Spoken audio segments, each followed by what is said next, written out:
Welcome. This is Dr. Susan Gitau. I'm back to continue with the topic on trauma healing. On recap, I said that when you suffer from trauma, you will know it. When you avoid the reminder of what happened to you, when you become highly stressed, sensitive, hyper aroused when you recall the incident. When you become depressed, disinterested, loss of interest generally in life or in whatever you went through. For example, if you're traumatized by a broken relationship, you might think you will never get engaged in a relationship. You lose interest in people. You lose trust. You can also get to a level of having reminders involuntarily. You're not looking for these reminders, but they keep coming. And so you have flashbacks, you have nightmares to a large extent, and at times you can daydream about situations. We have seen young children replaying violent situations because of violence they went through. We have found people who probably could have been sexually violated developing obsessive compulsive disorder to cleanliness. They can clean their bodies like many times in a day. When you talk about hyperarousal, this is what people generally may think it is just stress, but it's not just stress.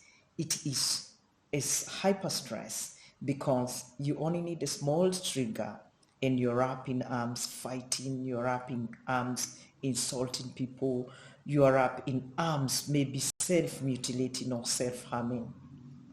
So how do you get out? I said, and I repeat, the first thing is to accept you're not in a good space. To accept that you were traumatized. You are not the same after a certain incident happened to you.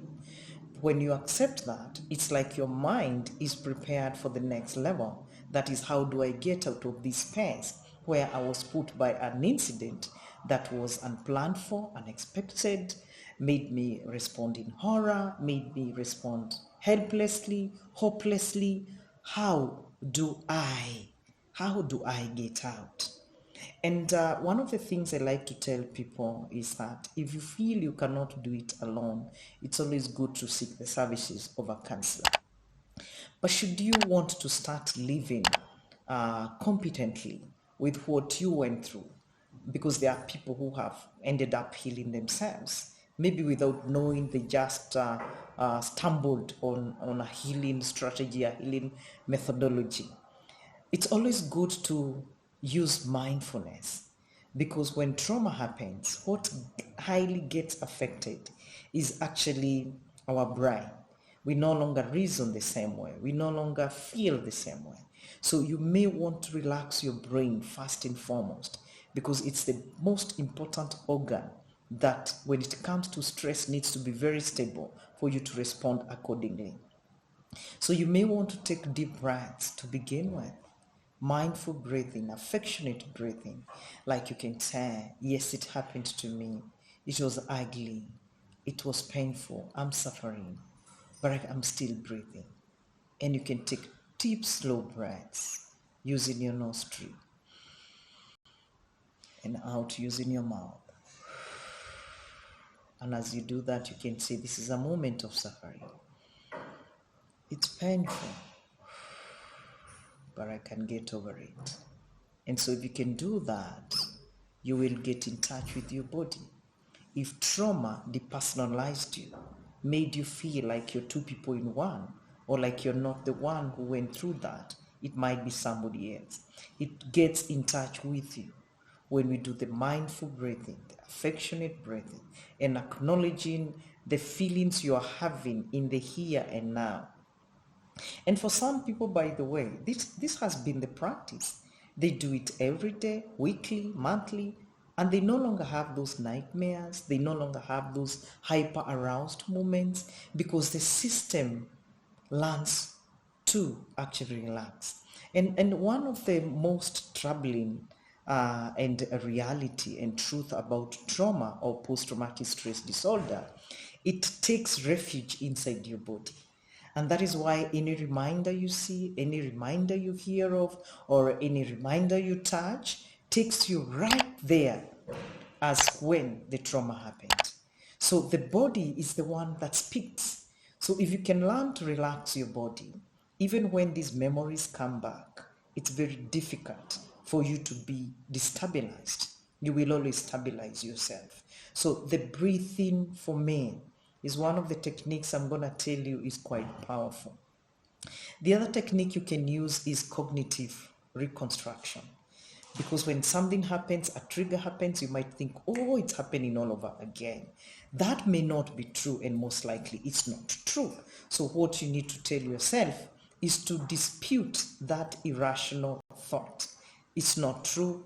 Even if, for example, you want to engage in relationships and you had a traumatic relationship, you don't always have to judge, oh, it's going to be like the other one.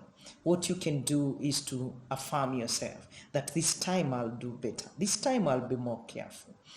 The other thing I would like to say is that you can do spiritual empowerment, spending moments thinking about your purpose, thinking about meaning for life, thinking about God for those who believe that there is a God in heaven.